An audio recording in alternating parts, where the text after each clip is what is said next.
Welcome to the OhioRAAM Show.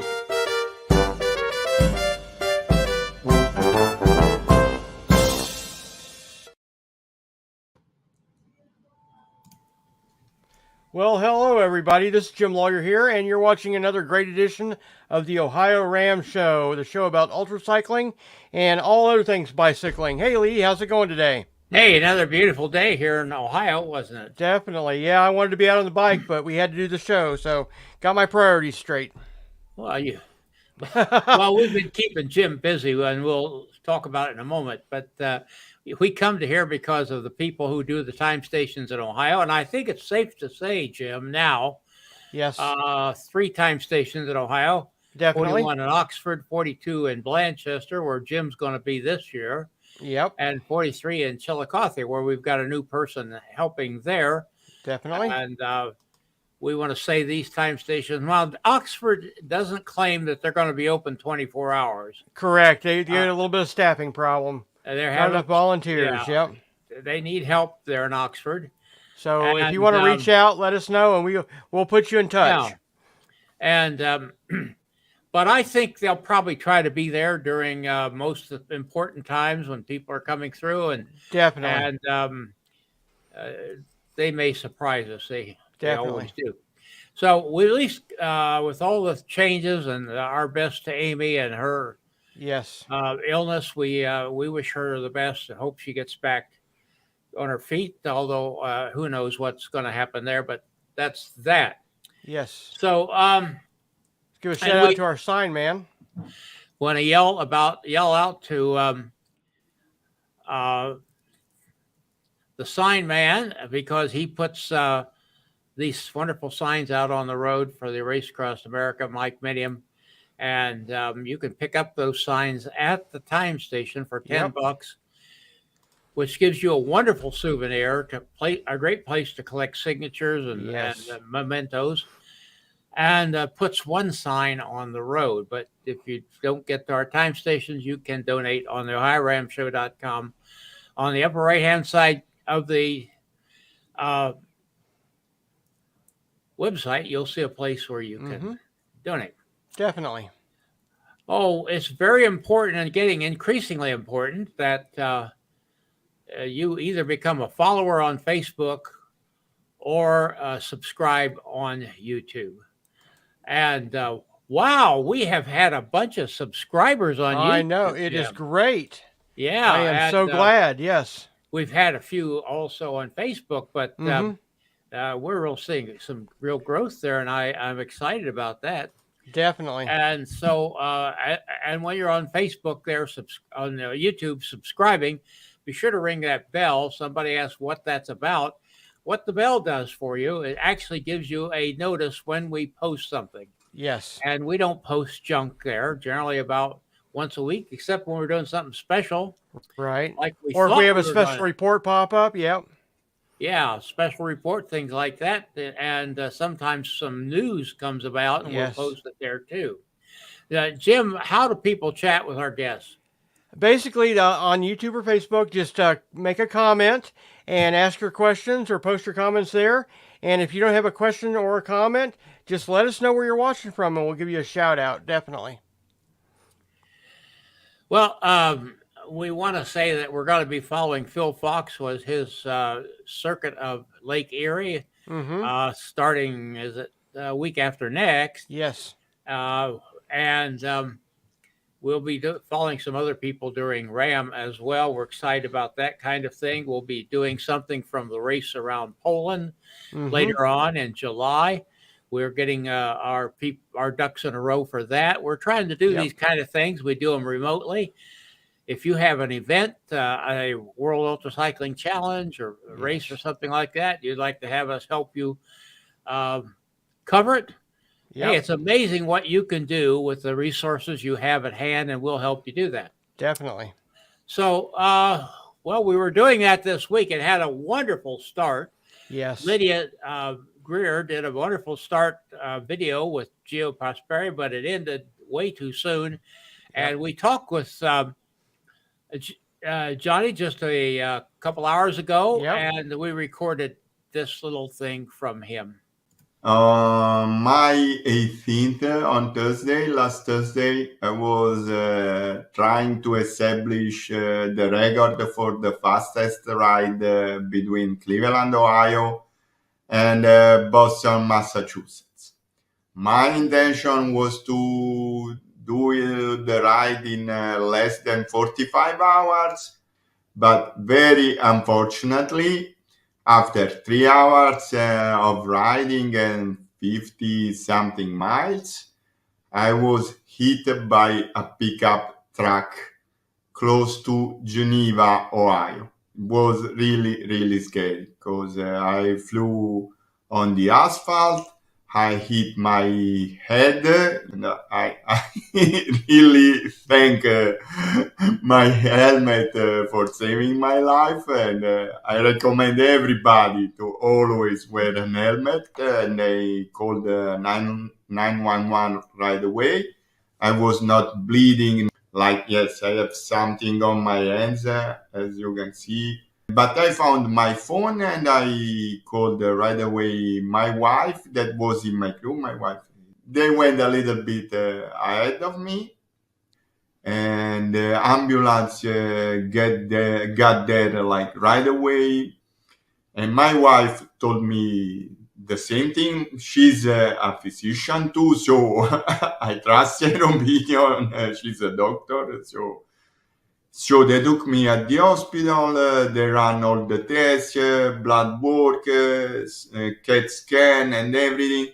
And after a while, they come back telling me, "Oh, you have a fracture in your C4 and C5 vertebrae, but it's not a very dangerous fracture. So for now, you don't need surgery."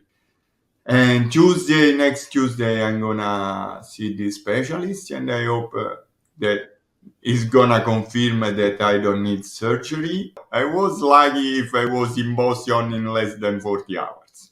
That's luck.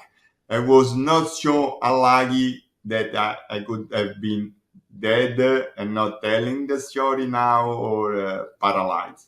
I already registered and invested a lot of money to go in Poland next July for the World UltraCycling Championship. I don't know if I can go there, and that is gonna be very, very disappointing. I'm just so grateful. Of course, it's a terrifying event, to know that your loved one, you blame yourself that you were not there right behind him at that moment. I'm just so relieved, that we are here talking. Yep. Yeah, Not a bad definitely. job. Yeah, that was a good report, and we're happy to air that. We hope that everything else turns out well for Definitely. that wonderful family, and we hope to see them back on that Boston Yes. or Cleveland Boston route. Yes. Who knows when? Yep. Well, you Hey, want me to do a little bit of updates on the RAM real quick? And yeah, then we let's can get to do our that. guests. Okay. All right. Well, here's the current numbers as of today on RAM. We've only got one two-person entry. We got 10-4, 5-8, 31 solos this year, compromising 16 countries. And here's the country breakdown real quick. Got a good mix of different countries showing up this year. So it will be a great race as usual. Yeah, and I'm looking forward to the women's race, Jim. I think it's going to be interesting because, we've got some strong riders in there. Let's not get into names right now. Definitely. But, yeah. Anything else on your not really. I want to give a shout out to all those riders that did the Joe Barr race, and we'll give a little bit more updates on that next week. Yeah, it kind of caught us looking the other way as far as news definitely goes. We'll try to get something on that. Yep. Okay. Let's get out to Flagstaff, Arizona. Okay, bringing them in now, Lee. Laura and John. Hello. Hi. Get you lined up properly here. Yes, there you go. We're good now. Boy, that was so hard to hear about Giovanni. That's so Yes. frightening. Yeah. The weird thing is, the hospital he wound up in is a part of the system where his wife works. Yes. She's I think, I can't say the word, but she's a gut doctor. Yeah. I can't pronounce those long words, but Definitely. yeah, We're just glad he's Yep. okay. Yes, definitely. yeah. Hopefully that is going to be all there is to it, and Yep. there's always that little worrisome there. Dusty, how are you? Yes. From Valley Springs. I always get the name of that town backwards Yep. because there's a name here. I don't want to say it because I'll. There's a down here on the Little Miami Bikeway, Yep. but it's reversed. So yeah. Spring Valley. Yep. Oh, we love you, Dusty. Okay, tell us a little about yourself, how you got into cycling, a little bit about your cycling background, and we'll get into what's happening now. Well, I think my very first long distance cycling was the day after I graduated from college, and I bicycled from Atlanta to Panama City, Florida with 5 friends, and we had really crappy old bikes and tennis shoes and cut-off shorts and things like that. That was kind of the beginning of my love of long distance, but didn't do much with it for many, many more years until I was with John. Mm-hmm. About 10 years ago or so, we did our first long ride, and they kind of kept getting longer and longer. Every time I'd say, I don't want to do that again. That was hard. 2 weeks later, I'd say, well, what's the next race? Hi, Jane. Always glad to see Jane here. Yes, definitely. Yeah. So, I started out as a mountain biker. I did a lot of 24-hour mountain bike races, things like that over the year. I had a similar injury to Giovanni where I fractured a couple vertebrae in my neck, and it's got some arthritis and some residual things from that has slowed down my mountain biking quite a bit. But I've really been enjoying the ultra cycling, the ultra road events. About 4 years now, Right. Laura called me up. She was here in Flagstaff. I was back at home, and she said, John, I've found this race that I want to do. And it's 300 miles. And I said, in one day? And she said, yeah, I think I can do it. And I said, well, good luck with that. I'll be eating a pizza in the support vehicle and wishing you well.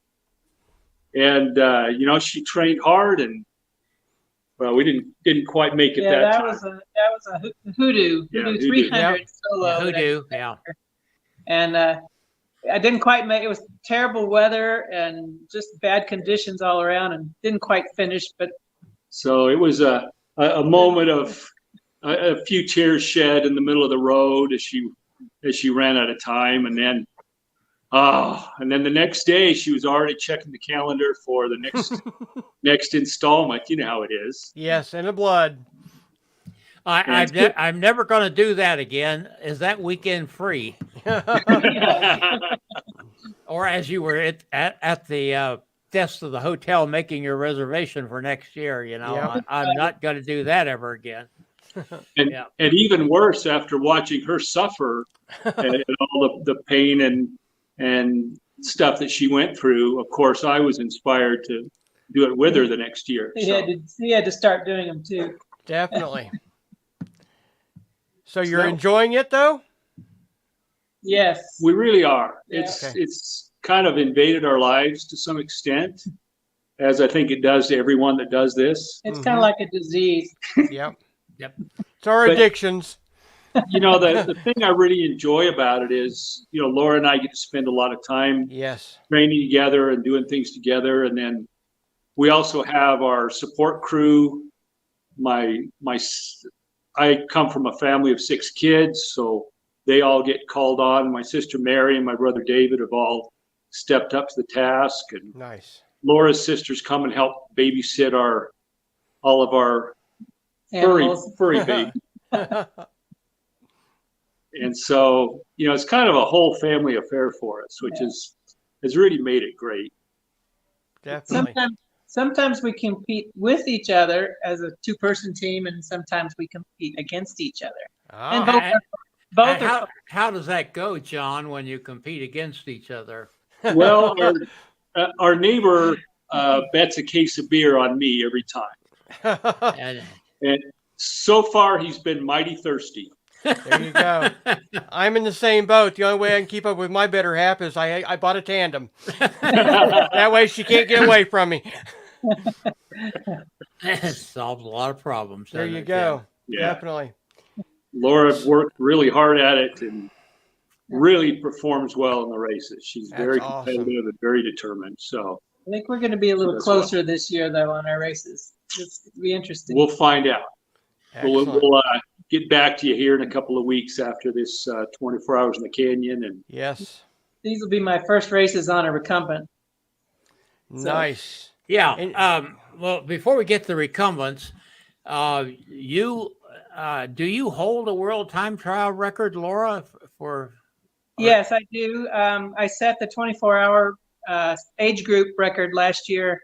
It was I think 311 miles, and I did 351. So I added quite a bit to it, and hoping to get more this year on the recumbent. Mm-hmm. So you did that last year on a diamond frame, correct? Yeah, correct. And so this year you're going to be a recumbent, hoping you can. And I think I'll get more. She will. Awesome. Sounds confident, doesn't she, Jim? Yes. So that's half the battle. There's not currently a 60-plus record for 24 hours for women. There you go. Exactly. So, unless somebody enters, I'll get it. But I want to still beat my own time on a standard bike. So yeah, definitely. That's Laura in a nutshell. She's very competitive against herself, which I think all the ultra cyclists are.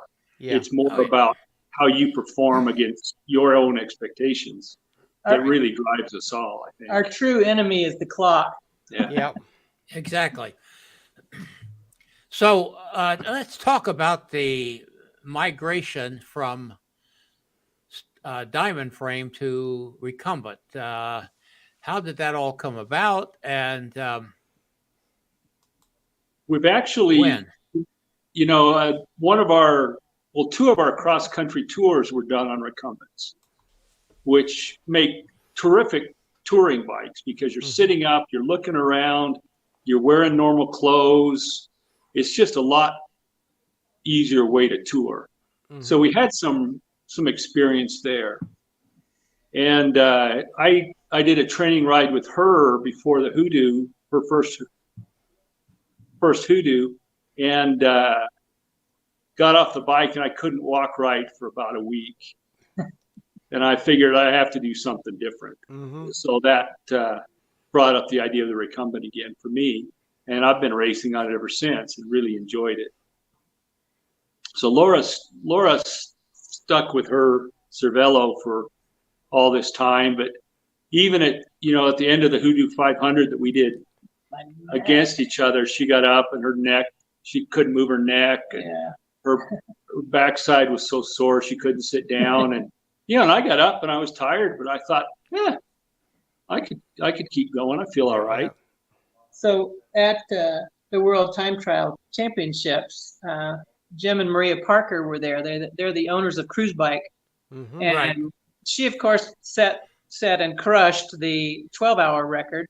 So I was talking to her afterwards, and she was trying to say, there's not very many women recumbent racers. You really should consider starting to race on a recumbent. And so we talked about it on the way home, and it just sounded so much more comfortable. And so next thing I know, they gave us a little incentive to get a cruise bike, which we did, ordered. Actually ended up upgrading his as well. And I've started riding it right after Christmas. I've only been riding it since then, and I'm already definitely faster than on the Cervelo. It's a great bike. it's a front wheel drive, which is a little odd, little different to get used to, but they're great bikes. They're fast. So yeah, you're setting Strava PRs that you've done 100 times, literally. Yeah. So it's been fun watching Laura. It's been fun to be able to beat her for a month or two till she got up to speed on it. We're pretty comparable, I'm afraid. It's been fun. There you go.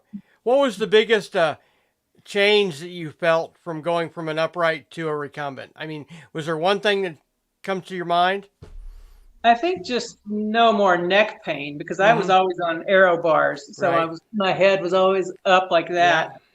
The neck pain was gone. I didn't feel so sore after long rides. Gotcha. Yeah, and I feel like with the ultra races, if you can just be comfortable, the more comfortable you can be on the bike, it's just that much less stress on your body and stress on your mind. And gotcha. More likely you are to sit there and stay on the bike and keep going. Now, does it affect when you're doing long distance on the bike a long time? Does it lead to wanting to fall asleep easier since you're more comfortable? Or, I never asked that question. I just thought of that. Okay, she has fallen asleep on her diamond frame bike. Really? At about 50 miles an hour coming down a canyon. Ooh. Yeah, it was momentary doze off, but it was enough. As soon as I realized it, it scared me so bad. I had such an adrenaline rush that I was awake the rest of the time. Gotcha. But so far, not on the recumbents. Gotcha, although good. You could much more easily, I think. 24 hours in the canyon. You're both going to be doing that. You'll both be on recumbents, right? Right. Yep. If we can get past the initial climb, it's in Palo Duro Canyon in Texas, which is the second largest canyon in the U.S. It's entertaining when you're in Texas to ask people, "Oh, so it's not the largest then, right?" Oh, okay. That's a picture of the Grand Canyon behind us. I don't know if you can see it. But. So we have one thing over Texas here in Arizona. However, it starts out with a 1.5 mile climb up a 10% grade. Wow. So right off the bat, it kind of, if you can make it up that, then the rest of the course is pretty flat and fast. Yeah. What kind of gearing do you have on your bikes? I run a 50 46 in a one single front chainring configuration. Laura runs a standard 2-ring front and a 34 on the back. Gotcha. So if we can't keep those turning over, it's time to get off and walk.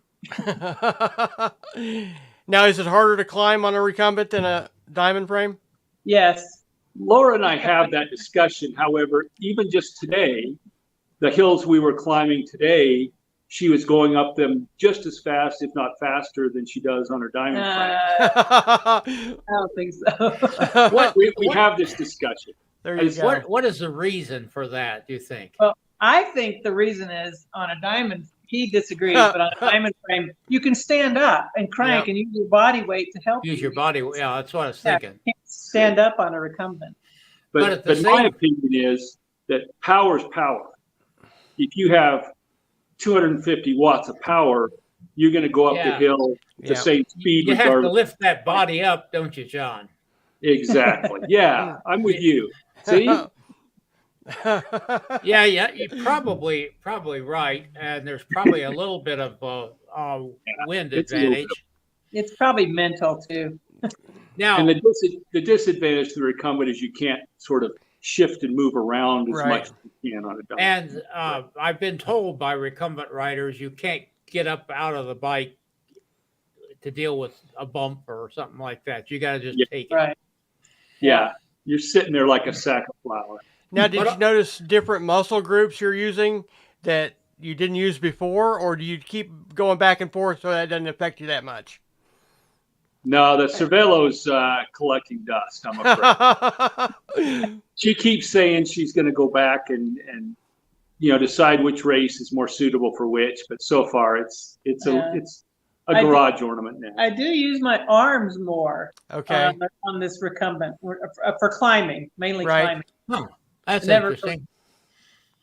That's, I've how noticed about do you push against the seat when you push on you're pushing against the seat?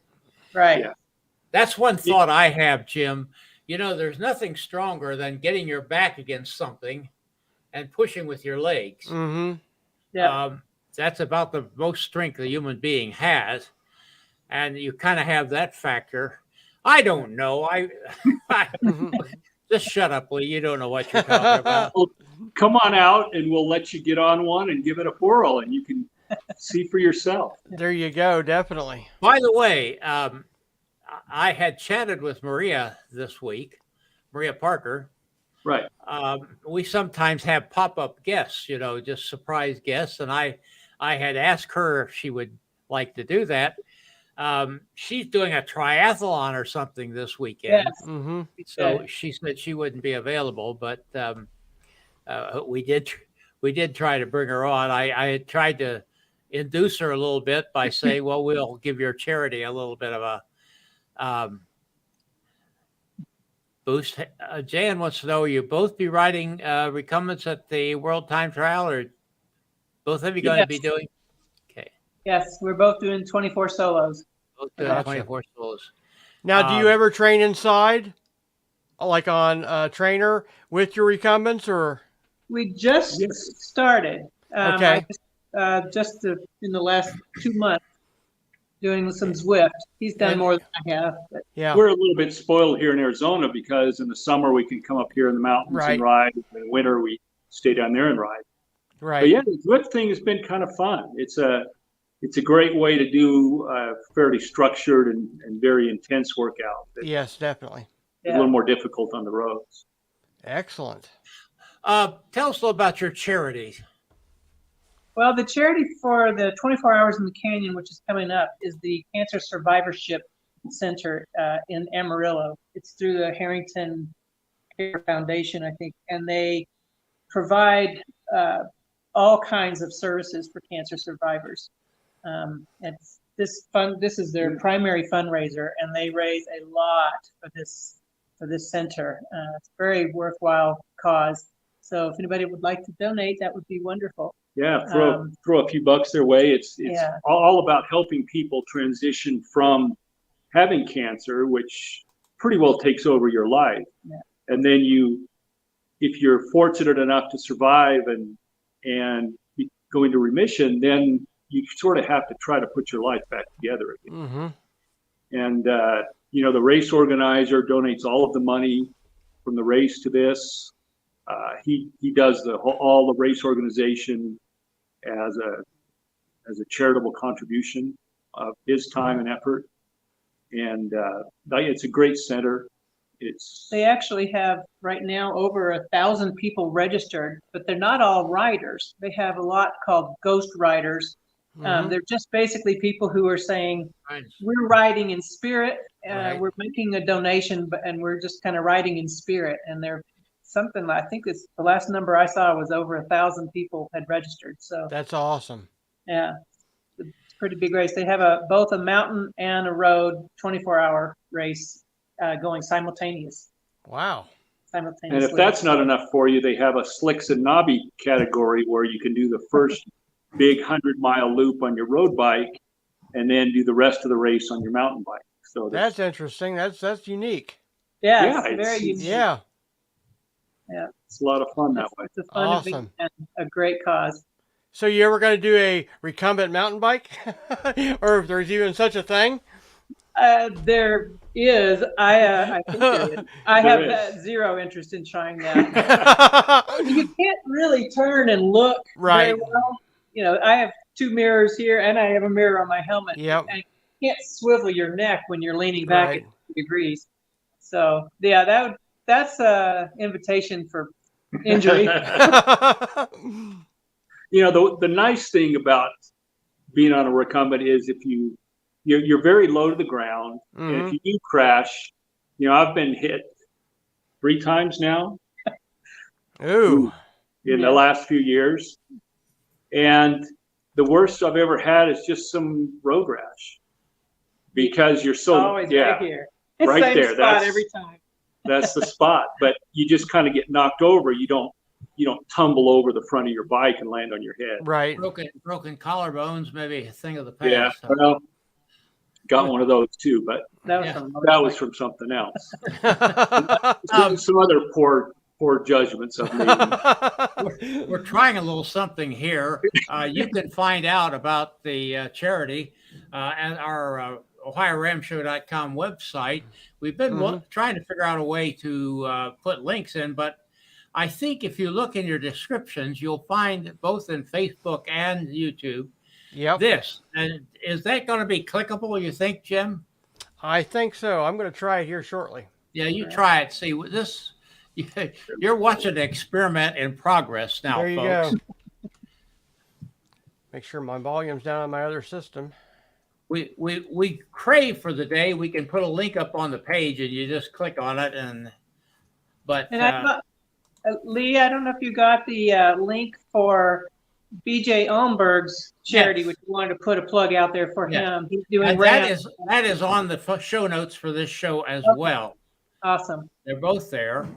And yes, it is clickable. It is clickable. So if you'd like to go and see more about that, or just check in with our website, just go to the comments section, and it's either in Facebook or YouTube. And Jim, when we post from StreamYard, they go both places. Yes, that is correct. So you can click there. That's a good thing to know. We like I say, Jim and I are just learners here. We're just trying to figure this thing out. How many shows have you done now, Lee? Well, about 510, I think. Yeah. And it's we're winding up our 11th year. Yes. And I see at this point no reason to stop. There you go. My only regret is he didn't twist my arm harder earlier. Well, yeah, I worked on him a long time, and he finally gave way. So you're going to do the Natchez Trace, is that correct? I am, yes. And John and his sister are my support vehicle. Yeah, awesome. And I haven't gotten in touch with Mary yet, but I think we're going to try to do something with Laura that we started out with and came to a too sudden stop with Giovanni and cover her race. And I think that should be a lot of fun. Yes. I hope I'll have more than just a few hours for you. Well, I'm sure you will. Yes. Let me get the keyboard out of the way here. Let's get my mic back up. Hopefully, the trace will be a little bit safer. It should be. But who knows? You know, there's crazy drivers everywhere. Right. Yeah. But yeah, she's been training hard for that. That's kind of the real unknown for this season. We try to do one new race each year. Mm-hmm. And we're having to go further and further afield. But Natchez Trace is an interesting one. Laura actually grew up in Nashville. So it's it's kind of a trip like going home. Yeah. Home stomping grounds. That's right. Yeah. That's right. Outstanding. That will be my longest race yet. So. Well, I'm sure you're going to do great. How are you training? Are you doing anything different training-wise to go the extra distance? I will probably start during the summer doing more interval work. Okay. I understand that course is a lot of little rollers. Yeah. A lot of short ones. No big climbs, but I think intervals will help a lot for those. Yeah, you know, and I don't know how it is to slingshot stuff on a recumbent, how that works. But you can. I mean, it'll carry you a ways up the other side, but depends on how big it is, I guess. Never far enough. Yeah. Yeah, never quite make it over the top, do you? No. The other real aspect of the Natchez Trace is that you're starting to get into the region where your nutrition and kind of your brake strategy, things like that really come into play. Mm-hmm. So whereas you can get by on a 24-hour race, if things start going south a little bit on your stomach or whatnot, you can just sort of Tough it power out. through and Yeah. finish it out. Whereas this one, if stuff isn't dialed in really well, I got to get it right. There yeah, you go. it's going to Now- be a problem. Have you noticed any difference in your nutrition or your patterns of eating on the recumbent versus an upright for long races? Not really. She's got a great big water bottle, Oh, Okay. like what is it, 3 quarts? it holds the equivalent of about 4 water bottles, so I Yeah, don't have and to stop as often. with built. So you're amount pulling a of trailer, that. basically. It feels like it. And Yeah. then she's got a little camelback A tube, little so tube she that comes can. around front. Okay. You Drink mentioned, more. you mentioned earlier clothing. Pockets in the back of your jersey isn't going to do you much good. No, most of my jerseys. What do I- you, tell us what the well-dressed recumbent rider wears. It's a great deal because I wear shorts, that little lycra underwear shorts that you buy on Amazon, 3 pairs for $12. hmm So the $90 Pearl Izumi padded Yep. shorts. or more than that now. Yeah, Yeah, definitely. we don't have to have the special padded. You don't want them or need them. Yeah. Right. The only thing is you don't want floppy clothes either, because you're laying back and air will go right up the shirt. So you want Right. Blow it right over pretty your skin head. tight Yeah. clothes. Gotcha. Wear normal things. You don't want pockets on the back though. So unfortunately, I've a lot of beautiful jerseys that I don't really wear now. There You you put them go. on backwards? I don't know.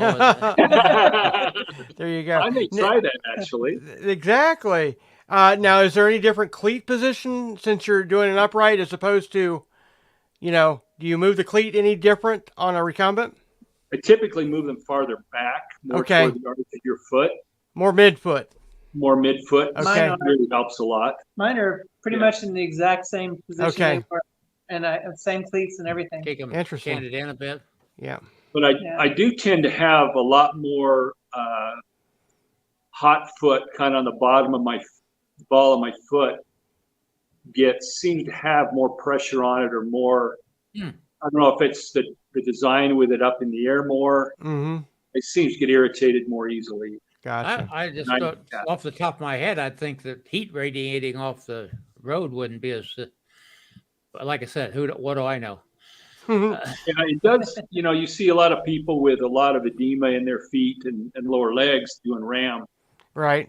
where they swell up and get filled with liquid and whatnot. But I don't think that would happen don't- as much yeah. on a recumbent because Yeah, your because you feet. got your legs up. Yeah. Yeah. yeah, Yeah. Well, listen, this has been great. Yes, definitely. I told What's Jim after chatting with you that we'd have a great chat. Are you? Do you have any charity for the Natchez? They don't have one for the race itself. Right. No, you don't So I have it. haven't- Yeah, that's I fine. haven't set up anything, but it's not until November, so I may still do something for Well, if that. we're going to be following you, be sure to let us know, and we'll Yes, keep that definitely. in front of us. And I have to say, these little tours we're doing with people are really, really getting a lot of hits. We racked up, I think, as a direct result of just a short time we were with Johnny, a tremendous amount of subscribers on YouTube. And we're Yep. real tickled about that. Definitely. Happy for that. So, yeah. So, my sister Mary, our support for the Natchez Trace, and she's doing support in the canyon too. So Yeah. we'll have her shoot some video for you. And Yeah, That'd be dude, awesome. Yes. have a look. Yeah, I need to get in touch with her because we've got some ideas we like to encourage people to think about, and just some little tips about what's worked before and what'll work again. Okay. Jim, thank everybody for watching. Thank you, Yes. Laura and John. Yes. We wish you well on the 24-hour, and Definitely. we want to see a record there at Borrego and maybe one at Natchez. I don't know. I'll try. It's not a race, though, at Natchez, is it? That's Well, right. that's what Not they say. official. It's not allowed to be a race Yes. because of the national rules. But when Yeah. you put a group of bicyclists together, It's always. And you have a there's clock. always There you go. yeah, there's always something going on, isn't there? Definitely. Okay, Jim, Thanks what else so much, do we need Lee. to take? All right. Well, thanks for having us. Yes, thank you. Yeah, Definitely. you were a great guest. Don't go away. We'll chat Yeah, a little definitely. bit here. We get You want to talk about a little bit about next week's show, Lee? yeah, next week. Did I not get to that? I guess I didn't. No. We're going to have John Cole, who was going to do Raw, but he had an accident here on one of our bikeways, one of our wonderful bikeways. I don't know what happened exactly, but he broke something in his hip, and he will not be with us. I mean, he'll not be able to race. He's kind of tried to talk himself out of being on the show, Jim. Oh, no, we want him on the show. Yeah, I said we want to learn about one of our own Buckeyes here. And then Phil Fox will be doing the circuit around Lake Erie. Yes. Which will be largely a lot of the second most distance of the race will be in Ohio, Ontario the most. So we'll be doing that. So next week, 8 o'clock. Yep. Same All time. right. You want to see if you can find Greg? Let's see if we can find Greg. I think he's in better voice tonight. Gotcha. This is Gregory Zuber, thanking you for watching and sharing.